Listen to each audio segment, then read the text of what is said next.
Madam President, I ask unanimous consent to speak up to 10 minutes as if a morning business. Without objection. Thank you.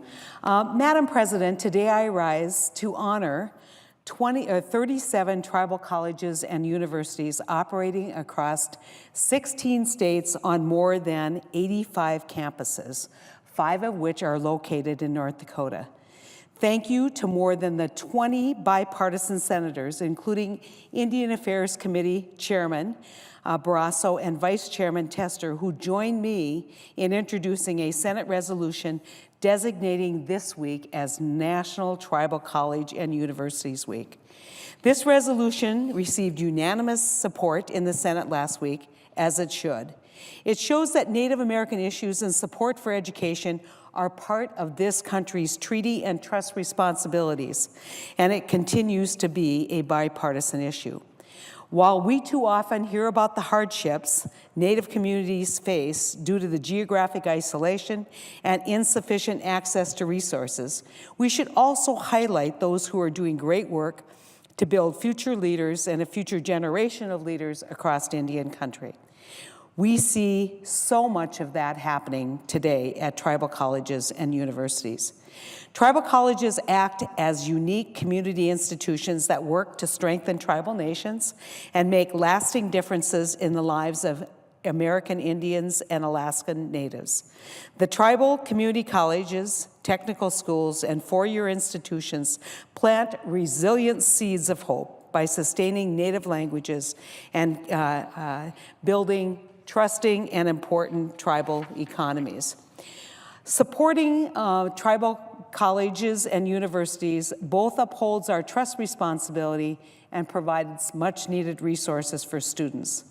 Signed into law in 1978, the Tribally Controlled Community College Assistance Act supported tribally chartered institutions of higher education to help uphold the federal government's unique relationship with federally recognized tribes.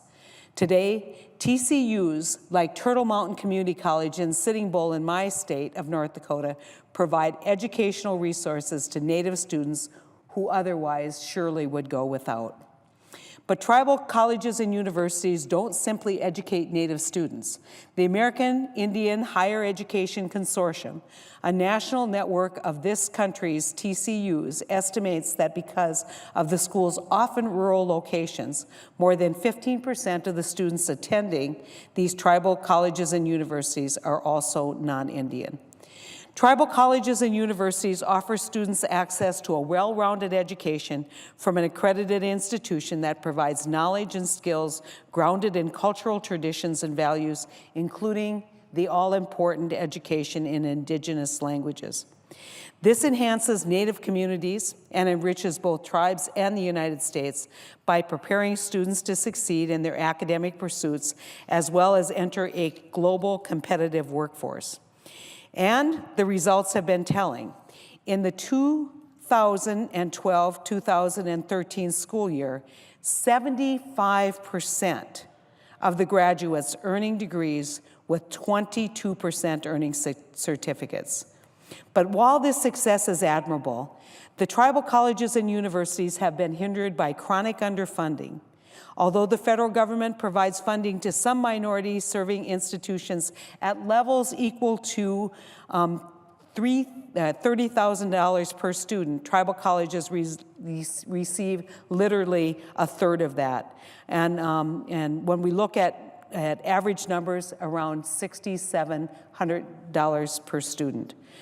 Tribes and tribal colleges and universities have consistently figured out how to do more than with less, but Congress should not shy away from its federal responsibility. I want to talk about my experience this morning meeting with a number of tribal students. And we can give you all of these numbers and the critical importance of making this kind of education accessible. But what you will never see is you will never see the hope and the opportunity in the eyes of these students. I can't do that for you here, but I can only tell their stories. I met a young woman who served our country in the military, and after 10 years went home and discovered the opportunity to learn more about her culture and the opportunity to get an education at the tribal colleges. She said she wished she had known earlier. She probably would have gone to college at the tribal college at Sitting Bull first before she joined the armed services. I met another young woman who told me of her early life of abuse and neglect. And she said that after having 2 children and really no hope, she found a tribal college. And in that tribal college, she found not only an opportunity for advancement and the dream of a hope of becoming a lawyer someday, she found a family. She described the faculty and the staff and the other students as a family she had never had. I talked to another woman, a young woman, 18 years old, literally homeless. She sleeps on a friend's couch. And the only family she has to nurture her is her tribe and the tribal college. And she tells me, her one word said, "I will be great." She would not have that hope. She would not have that belief. She would not have that vision if she didn't have access to education. She's going to be a nurse. And I can tell you she's already great from what I heard. And so the stories go on and on and on. Tribal College, because of the involvement in the Tribal College at Spirit Lake Reservation, we have a student now for the first time graduated with an engineering degree from one of our 4-year institutions. Started out at the Tribal College, first engineer ever from that tribe.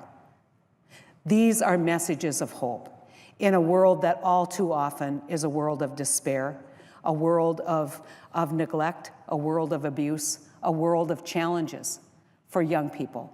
But a tribal college gave them the foundation, the connection to their culture, the connection to a family and a group of people who cared about them, and an opportunity for something better, an opportunity to be great, as she said.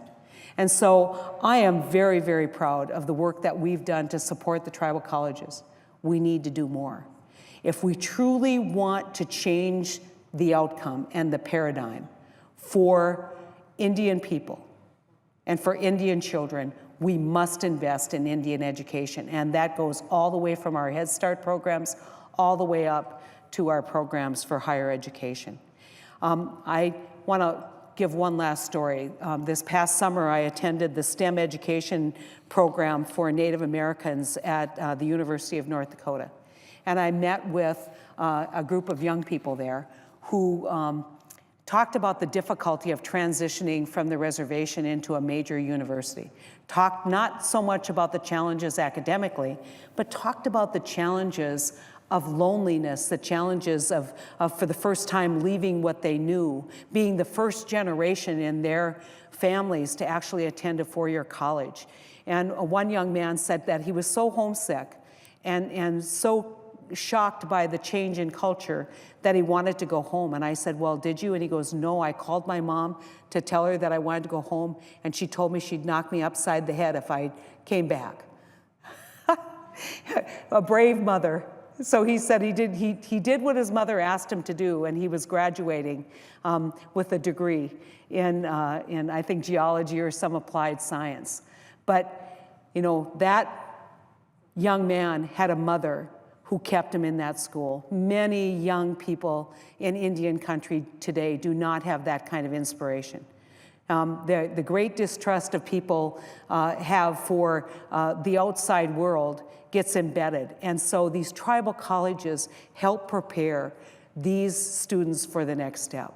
They are critical for maintaining the cultural significance, critical for maintaining the pride that people have and who they are as a people, and then building on that for self-awareness, building on that for self-economic opportunity. And so I'm proud to represent 5 great institutions in my state of higher learning that are represented in the tribal colleges and universities. And my final comment, I want to talk about the wonderful men and women who run those institutions and what they do. These are people with PhDs, these are people with amazing degrees who could go anywhere, and they continue to provide leadership to their people. And without their leadership and their support, these children would not have these opportunities. These returning vets would not have these opportunities. And these older than average students with challenges in their life would not have these opportunities. And so please join with me in recognizing tribal colleges and universities, but also taking a look at the disparities in terms of reimbursements that these tribal colleges and universities incur. And let's make this investment, because this is an investment in the life and the changes that we need to see in Indian country. Thank you, Madam President. I yield the floor. Madam President. Senator from Alaska.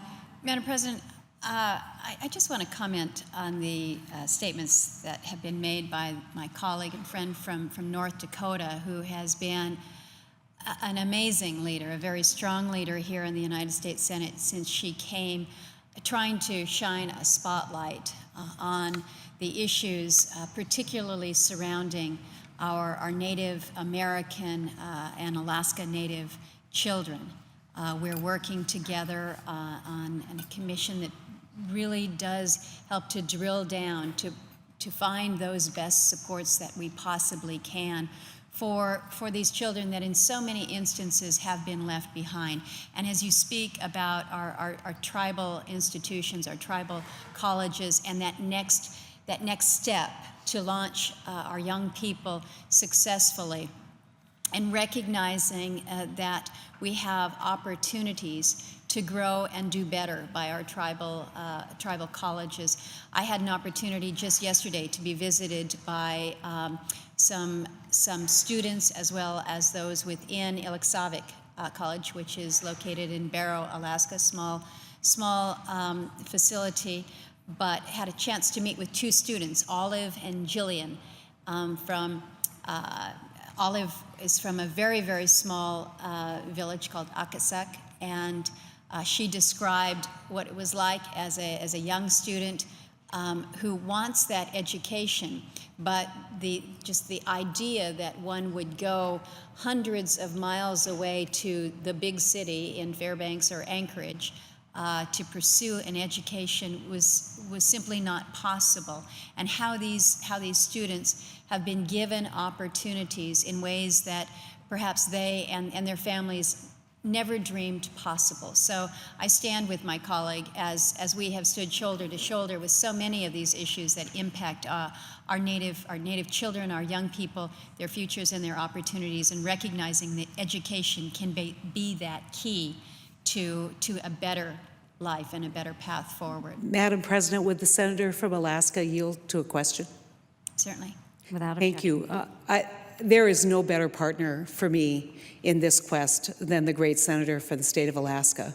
We have spent so much time relaying and recounting our experiences in visiting with Native Alaskans, or in my case, American Indians, talking about the challenges and talking about what needs to happen and how we need to shed a light on not only the despair so that we all are motivated for change, but how we need to shed a light on the great hope and the great spirit that is happening. And I know that my great friend has had the experiences where you just wonder, how resilient can a young girl be who has experienced these kinds of challenges and this kind of abuse to come back and say, I'm going to be great, or this is going to be my future. And so I just wanted to, I guess I'm supposed to ask a question, but I wanted to thank the senator from Alaska for her strong and abiding and great commitment to the people, all the people of Alaska, and I want to thank her for her partnership.